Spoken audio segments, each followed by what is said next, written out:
The Promise Part 5. Then he lay on the couch with a thin blanket. The springs creaked, but he didn't care. He kept watching the bed until his eyes grew heavy. The last thing he saw was Lena's hand resting outside the blanket, and a cough woke him. He hurried to her side, warmed more tea, and knelt beside the bed. Her eyes opened, still sleepy but clearer. "You're still here," she murmured. "I said I would be," he replied softly. She smiled weakly. "You care too much."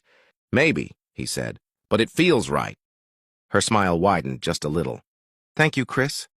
He didn't answer. He only looked at her, memorizing every small thing. Chris sat on the couch again, half awake, half listening to her breathing. For hours she had seemed calm, but close to midnight her breathing grew uneven. He stood quickly, touching her forehead, burning hot, much hotter than before. Her blanket was damp with sweat, her lips trembling. He whispered her name.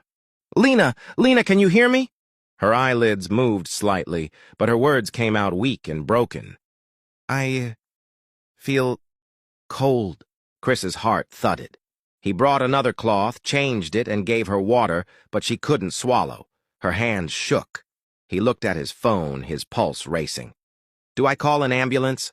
Will that cause trouble for her?" He bent beside her and said softly, "Lena, you need a doctor. I'm taking you to the hospital." Her eyes fluttered open for a moment. "No, I can't go," she whispered.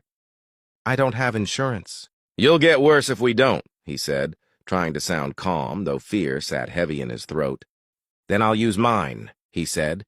"I have an insurance card from before my life changed. They'll treat you under my name. Please, don't worry." She tried to smile, her lips barely moving. "You're crazy," she murmured, then coughed.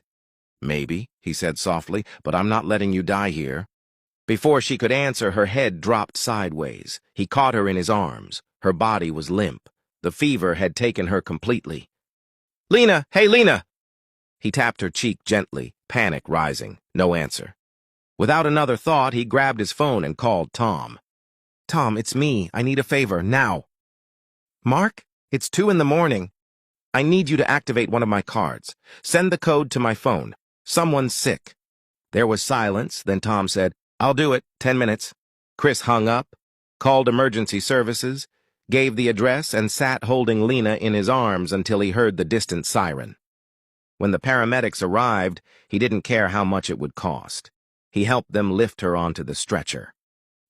"Please be careful," he said.